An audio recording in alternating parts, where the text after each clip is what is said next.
Hello everyone, welcome to the commerce achiever platform. आज के session से हम अपनी इकोनॉमिक्स की सीरीज़ को कंटिन्यू करें। इसका कंटेंट आपको हिंदी और इंग्लिश दोनों ही मीडियम में अवेलेबल होगा। तो आज जो हम टॉपिक डिस्कस करने वाले हैं इस पर्टिकुलर सीरीज़ के थ्रू वो है income elasticity of the demand. So income elasticity of the demand, I believe जो हमारा ऑलरेडी जो कवर्ड सेशन है प्राइस इलास्टिसिटी और डिमांड से रिलेटेड, आप उनका बेनिफिट ऑलरेडी ले चुके होंगे। तो आज इस सेशन के थ्रू हम डिस्कस करने वाले हैं income elasticity of the demand के बारे में। कवर करेंगे हम मीनिंग, इसका फॉर्मूला डिस्कस करेंगे और जो है डिमांड कर्व को एक्सप्लेन करूँगी मैं। Different types of income elasticity, जिसमें हम एक तरीके से उसके इंटरप्रिटेशन को भी समझेंगे कि इनकम इलास्टिसिटी को जो डिफरेंट उसके फ्रेमवर्क्स हैं उसको कैसे इंटरप्रिटेट करते हैं, या इनकम इलास्टिसिटी के क्या क्या टाइप्स हैं। ठीक है, तो चलिए डिस्कस करते हैं meaning of income elasticity. Meaning क्या है इनकम इलास्टिसिटी की? भाई इनकम आपकी बढ़ रही है या घट रही है, उससे डिमांड पे क्या फ़र्क होने वाला है। तो income elasticity of the demand क्या मेज़र कर रहा है?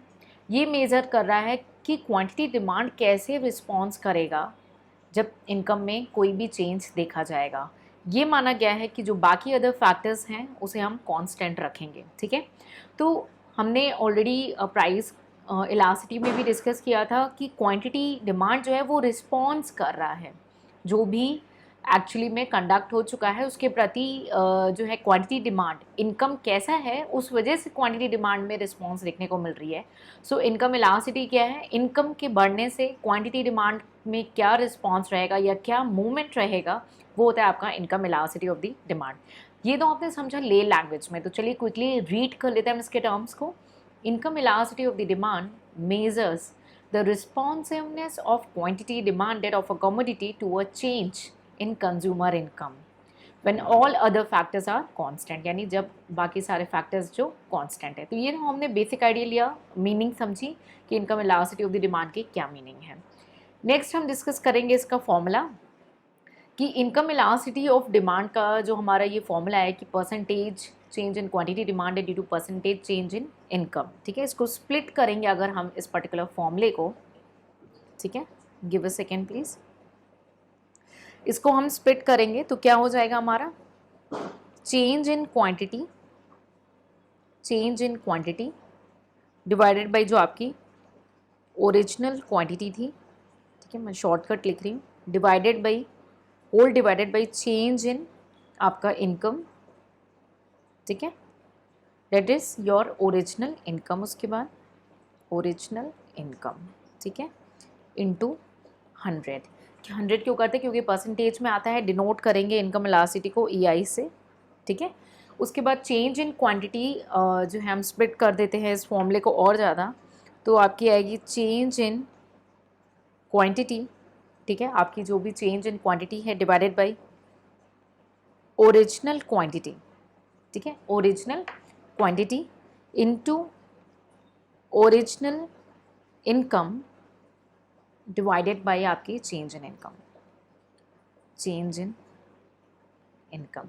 ठीक है, इसको और हम एक बार देख लेते हैं। डेल्टा Q बाई Q बोलेंगे। ठीक है, into I by delta I means your income. ठीक है, और इसको अगर हमने शॉर्टकट में देखा, क्योंकि कई बार आप मेमोराइज करते हैं, आप इसको मेमोराइज नहीं करेंगे। Delta Q by delta I, ठीक है, इंटू I बाई Q। इससे आप सेटिस्फाइड होइएगा। आपसे रिक्वेस्ट है आप मेमोराइज नहीं करिएगा ये जो मैंने आपको फॉर्मूला बताया। अब न्यूमरेटर में क्यों क्वांटिटी डिमांड है और डिनोमिनेटर में इनकम क्यों है? इसमें सेम कॉन्सेप्ट होगा जैसे हमारे प्राइस इलास्टिसिटी में था कि इनकम की चेंज होने की वजह से क्वांटिटी डिमांड क्या रिस्पॉन्स कर रहा है, क्या इफेक्ट दिखा रहा है। इसीलिए डिनोमिनेटर में हमने रखा इनकम, क्योंकि इनकम की वजह से क्वांटिटी डिमांड में क्या चेंज हो रहा है।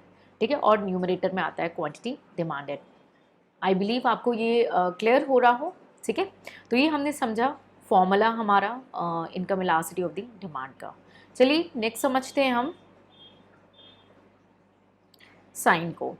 इनकम इलास्टिसिटी का जो अगर हम साइन की बात करें तो ये जनरली एक नॉर्मल सिनारियो में पॉजिटिव होता है, यानी डायरेक्ट रिलेशनशिप इसमें देखने को मिलती है।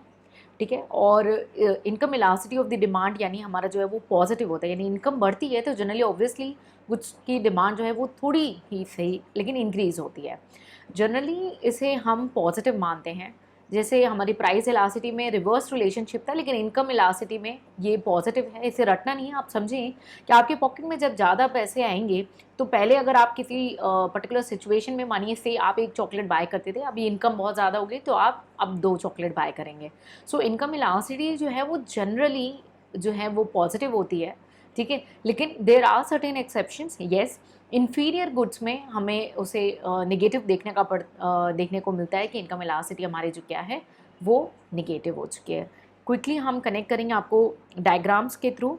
क्या ये डायग्राम के थ्रू मैं आपको एक्सप्लेन करना चाहती हूँ। आप देख सकते हैं डिनोमिनेटर में हमारी क्वांटिटी है और साइड में एक्स एक्सिस में सारी क्वांटिटी है, सॉरी, और वाई एक्सिस में आपकी इनकम है। ए आपकी इनकम है, जब ए इनकम थी तो क्वांटिटी क्या थी, क्यू। जैसे ही इनकम आपकी बढ़ी बी तो आपकी क्वांटिटी भी बढ़ गई, क्यू 1 हो गई। तो पॉजिटिव रिलेशनशिप हमें देखने को मिलता है और डायरेक्ट रिलेशनशिप देखने को मिलता है इनकम और क्वांटिटी डिमांड के बीच में। तो आई बिलीव यहाँ तक आपको ये कॉन्सेप्ट क्लियर हो चुका हो कि भाई क्या साइन है, क्या इसका रिलेशनशिप है, क्या डायरेक्शन है, ठीक है। आगे बढ़ते हैं और अब हम डिस्कस करेंगे इनकम इलास्टिसिटी के डिफरेंट टाइप्स को, ठीक है। तो इन टाइप्स को मैं ब्रॉडर 3 पार्ट्स में डिवाइड करने वाली हूँ, ठीक है, ठीक है। ब्रॉडर इसे मैं 3 पार्ट्स में डिवाइड करूँगी, ठीक है। एक आपका पॉजिटिव इनकम इलास्टिसिटी, ठीक है, positive income elasticity of the demand और पॉजिटिव डिमांड। दूसरा आपका निगेटिव, ठीक है, और तीसरा जो है आपका ज़ीरो, ठीक है। सेम प्राइस इलास्टिसिटी का है बट यहाँ पे रिलेशनशिप डिफरेंट हमें देखने को मिलता है। तो पॉजिटिव इनकम इलास्टिसिटी में हमारी जो है 3 सिचुएशन होती है ना, more than unitary, less than unitary और यूनिटरी यानी equal to 1, less than 1 and more than 1। ये 3 सिचुएशन हमें देखने को मिलती है, ठीक है। मैं इसका डायग्रामेटिकली इंडिविजुअली सेपरेटली एक्सप्लेन करूँगी, नॉट टू वरी, ठीक है। यूनिटरी हो गई आपकी, मोर देन यूनिटरी सिचुएशन हो गई, ठीक है, और लेस देन यूनिटरी सिचुएशन हो गई, ठीक है। और नेगेटिव स्टैंड अलोन में नेगेटिव है और उसके बाद है आपकी ज़ीरो। तो ये हमारी 5 सिनेरियो में डिवाइडेड है इलास्टिसिटी ऑफ द डिमांड, जिसको हम टाइप्स भी बोल सकते हैं, इंटरप्रिटेशन भी बोल सकते हैं, ठीक है। तो चलिए हम इंडिविजुअली डिस्कस करेंगे हमारी इलास्टिसिटी ऑफ द डिमांड्स को, ठीक है। सबसे पहले जो हमारी पॉजिटिव इलास्टिसिटी है, यहाँ पे हमें क्या देखने को मिलता है कि जो डिमांड है किसी भी कमोडिटी की वो राइज़ हो जा रही है क्योंकि कंज्यूमर की इनकम राइज़ हो रही है, और डिक्लाइन हो रही है क्योंकि कंज्यूमर की इनकम डिक्लाइन हो रही है, ठीक है। तो यहाँ पे पॉजिटिव रिलेशनशिप देखने को मिल रहा है। तो पहला जो सिनेरियो हम डिस्कस करेंगे वो पॉजिटिव के बारे में देखेंगे। यहाँ पे हमें पॉजिटिव रिलेशनशिप देखने को मिल रही है, ठीक है, किसकी, इनकम और डिमांड की। जैसे जैसे इनकम बढ़ रही है डिमांड बढ़ रही है, इनकम गिर रही है तो डिमांड आपकी फॉल हो रही है। तो ये जनरली हमें नॉर्मल गुड्स के सिनेरियो में देखने को मिलता है, ठीक है। जब नॉर्मल गुड्स का सिनेरियो है तब हमें ये देखने को मिलता है कि हमें जो क्या कहते हैं जो डायरेक्शन है नॉर्मल गुड्स का वो सेम जाता है, इंक्रीज़ इन इनकम की वजह से भी डिमांड आपकी इंक्रीज़ हो रही है। इसे हम बोल सकते हैं हमें अपवर्ड जो है, sorry, upward slope of demand curve. हमें डिमांड कर्व का जो है वो अपवर्ड स्लोप देखने को मिलता है कि जैसे इनकम इंक्रीज़ हो रही है उस वजह से हमारी जो है डिमांड भी इंक्रीज़ हो रही है, ठीक है। अब इसको डिवाइड किया था हमारे डिस्कशन के अकॉर्डिंग 3 पार्ट में, unitary, more than unitary and less than unitary. Unitary क्या हुआ, जब हमने देखा कि हमारा जो इनकम इलास्टिसिटी ऑब्वियसली ये पॉजिटिव है, ठीक है। यूनिटरी मीन्स क्या, जो भी प्रपोर्शन चेंज हो रहा है हमारा, ठीक है, अमाउंट का किसी भी पर्टिकुलर डिमांड का, वो इक्वल आ रहा है due to change in consumer income. तो इक्वल हमें देखने को मिल रहा है यहाँ पे proportionate change. More than unitary क्या है, मोर देन यूनिटरी की सिचुएशन में हमें क्यों देखने को मिला है कि जो प्रपोर्शनेट चेंज है किसी भी डिमांड का वो ज़्यादा है। डिमांड का यहाँ पे हमारी डिमांड जो है, 1 सेकेंड प्लीज़, डिमांड जो है वो ज़्यादा है as compare to the income, ठीक है। यहाँ पे डिमांड इज़ इक्वल टू है और यहाँ पे डिमांड लेस है as compare to the income, ठीक है। यहाँ पे चेंज तो हो रहा है क्वांटिटी डिमांड में, ठीक है, लेकिन थोड़ा सा कम चेंज हो रहा है। कंज्यूमर की इनकम बढ़ तो रही है सपोज 10%, लेकिन डिमांड केवल 5%, ठीक है, तो लेस देन यूनिटरी हो गया। निगेटिव हमें कब देखने को मिलता है? निगेटिव ये हो गया हमारा नॉर्मल गुड्स, ठीक है। निगेटिव हमें देखने को मिलता है जनरली इन्फीरियर गुड्स के केस में, इन्फीरियर गुड्स के केस में, ठीक है। इन्फीरियर गुड्स में ये कंडीशन कब आती है कि जब भी क्वांटिटी डिमांड जो है कमोडिटी की वो डिक्रीज हो जाती है लेकिन इनकम बढ़ने के बाद। इन्फीरियर गुड्स एक ऐसा गुड है जिस सिचुएशन में इनकम बढ़ने के बाद भी डिमांड फॉल हो गई, ठीक है। तो ये सिचुएशन हमें निगेटिव इलास्टिसिटी है यहाँ पे। तो हमें पॉजिटिव जो है डिमांड कब दिखता है? फर्स्ट जो हमारा रिलेशनशिप है, ये हमारी से डिमांड थी, ये हमारी इनकम थी, ठीक है। जैसे इनकम बढ़ी वैसे डिमांड बढ़ रही है, तो ये हमें अपवर्ड स्लोप देखने को मिल रहा है, ठीक है। ये पॉइंट यहाँ पे कनेक्ट होगा, ठीक है। लेकिन इन्फीरियर गुड्स में हमें रिवर्स देखने को मिलता है, ठीक है। इनकम हमारी कम थी तो डिमांड ज़्यादा है, ठीक है, लेकिन इनकम हमारी बढ़ गई तो डिमांड कम हो गई। रिवर्स देखने को मिल रहा है हमें यहाँ पे, ठीक है। ये हमें इन्फीरियर गुड्स की सिचुएशन में देखने को मिलता है। यहाँ पे डाउनवर्ड स्लोप हमें देखने को मिल रहा है, डाउनवर्ड स्लोप देखने को मिल रहा है, ठीक है। यहाँ पे हमें अपवर्ड जो है स्लोप देखने को मिल रहा है, ठीक है। और नेक्स्ट हमारा लास्ट केस क्या है? Zero income elasticity. ये पे यहाँ पे क्या हमें देखने को मिल रहा है कि जो सिचुएशन है यहाँ पे कोई इम्पैक्ट ही नहीं आ रहा, ठीक है। मतलब जो हाउस होल्ड की इनकम है उससे कमोडिटी में कोई हमें जो है चेंज ही नहीं देखना है। तो ये हमें कब देखने को मिलता है? एसेंशियल गुड्स में। डोंट वरी, मैं अभी और इसे डिटेल में क्लियर करूँगी कि अंडरस्टैंडिंग के साथ साथ ना आपके माइंड में आज ये कौन सा परमानेंटली आप समझ लें, इसे रटे नहीं, ठीक है। तो जब एसेंशियल कमोडिटी है तो उस केस में इनकम जो भी बढ़े, ऑब्वियसली ज़्यादा तो चाय पीना नहीं शुरू कर दोगे, या ज़्यादा तो दूध पीना नहीं शुरू कर दोगे, या ज़्यादा तो खाना शुरू नहीं कर दोगे, ठीक है। एक्सेप्शनल है, ठीक है। तो हमारी इनकम भले इंक्रीज़ हो रही हो, क्वांटिटी डिमांड में कोई हमें चेंज यहाँ पे देखने को नहीं मिल रहा है, ठीक है। ये थी हमारी zero elasticity of the demand की सिचुएशन, ठीक है। तो मैं इंटरप्रिटेशन के फॉर्म में जो है आपको क्विकली एक बार इसे कनेक्ट कर देती हूँ, ठीक है। जहाँ पे हमें प्रपोर्शन जो इनकम है, ठीक है, वो इंक्रीज़ हो रही है हमारी, ठीक है। तो मैं डायग्राम के थ्रू आपको एक बार कनेक्ट कर दूँ, ठीक है, जहाँ पे हम इलास्टिसिटी की लैंग्वेज में बात करेंगे। हाई इलास्टिक, ठीक है, हाई इलास्टिक हमारी पहली सिचुएशन है। तो हाई इलास्टिक के केस में हमने क्या देखा? 1 सेकेंड, ठीक है। ये हमारी क्वांटिटी डिमांडेड हो गई, मैं शॉर्टकट में लिख रही हूँ, ठीक है। ये हमारा हो गया वाई एक्सेस, ये हो गया हमारा एक्स एक्सेस। जब हमारी इनकम कम थी तो क्वांटिटी हमारी कम थी, ठीक है। लेकिन जब हमारी इनकम थोड़ी सी बढ़ी तो क्वांटिटी डिमांडेड बहुत ज़्यादा बढ़ गई, इसीलिए हाई इलास्टिक। थोड़ी सी इनकम बढ़ के बहुत ज़्यादा इलास्टिसिटी देखने को मिली, बहुत ज़्यादा इंक्रीमेंट देखने को मिला क्वांटिटी डिमांड के बीच में, ठीक है। तो इसीलिए इसको वर्ड दिया हाई इलास्टिक। ये आपकी डिमांड कब हो गई, ठीक है। यहाँ पे हमें इलास्टिसिटी ऑफ द डिमांड क्या दिखी? मोर देन 1, ठीक है। तो आप देख सकते हैं, अगर फीचर्स के बारे में हम देखें तो अपवर्ड हमें दिख रहा है, पॉजिटिव रिलेशनशिप दिख रहा है ना, दोनों सेम डायरेक्शन में जा रहे हैं, अपवर्ड दिख रहा है, ग्रेटर देन 1 है, राइट। सो ये हमारी हो गई हाई इलास्टिक सिचुएशन। नेक्स्ट हमारी यूनिटरी इलास्टिसिटी में देखते हैं। यूनिटरी इलास्टिक सिचुएशन क्या है हमारे इनकम इलास्टिसिटी के केस में, ठीक है। यूनिटरी इलास्टिक मीन्स अगर इनकम कम है तो डिमांड कम है हमारी, इनकम जितनी बड़ी डिमांड उस हिसाब से बड़ी, मतलब बराबर है, ठीक है मेरा, ठीक है। ये आपकी डिमांड कब हो गई? ये एक्स एक्सेस, ये वाई, ये आपका हो गया इनकम, ये हो गया आपकी क्वांटिटी डिमांडेड, और यहाँ पे आपको वो इलास्टिसिटी ऑफ द डिमांड क्या है? इक्वल टू 1 है। आपसे रिक्वेस्ट है कोई भी चीज़ रटिएगा नहीं, यहाँ पे समझने की कोशिश करिएगा वरना क्वेश्चन पूछिएगा, ठीक है। थर्ड सिनारियो हमारी क्या है? लो इलास्टिसिटी की है, लो इलास्टिक, ठीक है। लो इलास्टिक क्या है? आपसे रिक्वेस्ट है अपने होमवर्क के लिए आप इस पर फीचर्स बनाएं पॉइंट वाइज, ताकि आपको याद करने में या प्रिपरेशन करने में थोड़ी सी मदद मिले, ठीक है। यहाँ पे आपकी इनकम थी, ठीक है, सपोज़ ये y1 और Q1 थी, ठीक है, लेकिन आपकी इनकम बहुत ज़्यादा बढ़ गई लेकिन क्वांटिटी डिमांड उतनी ज़्यादा नहीं बढ़ी।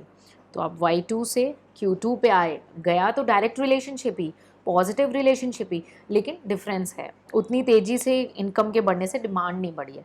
तो इलास्टिसिटी ऑफ द डिमांड क्या है यहाँ पे, लेस है आपकी 1 से। क्लियर है? ओके, स्पेस इशू हो गया, ठीक है। मैं 4th पॉइंट भी यहीं पे बता देती हूँ, 1 सेकेंड प्लीज़। ये हो गया YED आपकी लेस देन 1 सिचुएशन, ठीक है। 4th सिचुएशन हमारी हम देखेंगे ज़ीरो इलास्टिक की, ठीक है, जहाँ पे हमने देखा कि भाई डिमांड हमें जो है रिस्पॉन्स नहीं दे रहा इनकम के बढ़ने या घटने से। तो ये हमारी हो गई क्वांटिटी डिमांडेड, ये हमारी हो गई इनकम, ठीक है। आपकी इनकम जितनी भी बढ़ जाए आपकी डिमांड में कोई भी चेंज नहीं देखने को मिल रहा है, ठीक है। ये आपका डिमांड कब हो गया।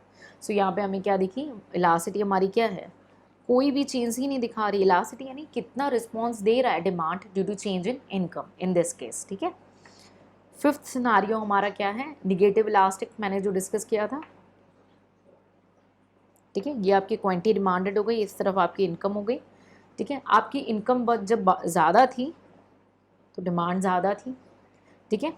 Y 0 हो गया, D 0 हो गया, लेकिन इनकम और बढ़ी तो डिमांड गिर गई उस पर्टिकुलर प्रोडक्ट की। तो हमें डाउनवर्ड स्लोप देखने को मिल रहा है यहाँ पे।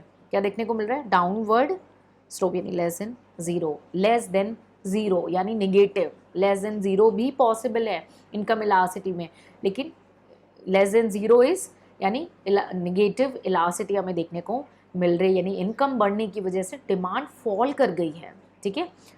तो ये हमारे 5 सिनारियोज रहे income elasticity of the demand में, जिसको हम 2 तरीके से अंडरस्टैंड करते हैं, तो टाइप्स ऑफ इनकम इलास्टिसिटी में या different interpretation of income elasticity में, ठीक है। सो आई बिलीव आपको जो ये सिचुएशंस हैं कि किस केस में, अब ये भी आपके माइंड में सेटल होना चाहिए कि भाई कौन से सिनारियो में आपको एक होमवर्क दे रही हूँ, आप मेरे को इसका रिप्लाई करेंगे, ठीक है। हमने मेनली 3 गुड्स के बारे में डिस्कस किया। आपको डिस्कस करना है कि नेसेसरी गुड्स में आपकी इलास्टिसिटी क्या आपको देखने को मिल रही है, ठीक है। फिर उसके बाद आपकी जो है लग्जरी गुड्स उस केस में, ठीक है। उसके बाद आपके इन्फीरियर गुड्स, और आपको गुड्स की नॉलेज नहीं है ना, तो इसका सेपरेट सेशन कवर है, आप उसको रेफर करेंगे, ठीक है। निगेटिव, और उसके बाद हमारा आपका नॉर्मल गुड्स। तो 4 तरीके के गुड्स की मैंने यहाँ पे डिस्कशन किया, ठीक है। आपके नेसेसरी गुड्स की, आपके लग्जरी गुड्स की, इन्फीरियर गुड्स के एंड नॉर्मल गुड्स के, ठीक है। तो ये आपका होमवर्क है हमारे इस पर्टिकुलर डिस्कशन के बाद, प्रैक्टिकल डिस्कशन के बाद, ठीक है। तो ये हमने डिस्कस किया डिफरेंट टाइप ऑफ इलास्टिसिटी, ठीक है। मैंने आपको ये स्क्रीन शेयर किया, डिस्कशन भी आपके साथ शेयर किया। कंटेंट जो है आपको हिंदी इंग्लिश दोनों ही मोड में अवेलेबल होगा। डिस्कशन तो मैंने पूरी हिंदी में ही की है, ठीक है। इंग्लिश रीडर इसको रीड कर सकते हैं और उसका मैक्सिमम बेनिफिट ले सकते हैं, ठीक है। हिंदी में आपकी मीनिंग और डिटेल एक्सप्लेनेशंस तो मैंने ऑलरेडी दे दी हैं, आप इसको रीड कर लेंगे, ठीक है। अगर आप हिंदी के व्यूअर हैं, कंप्लीट कवरेज हम कराने वाले हैं हमारे इकोनॉमिक्स की, तो इन सेशन का मैक्सिमम बेनिफिट लें, 2 वे कम्युनिकेट करें। अगर वीडियो पसंद आए तो उसे लाइक करें, कमेंट सेक्शन में अपने views, words and suggestions share करें। मिलेंगे नेक्स्ट सेशन में, कुछ नया सीखेंगे। Till then take care, bye bye and जय हिंद।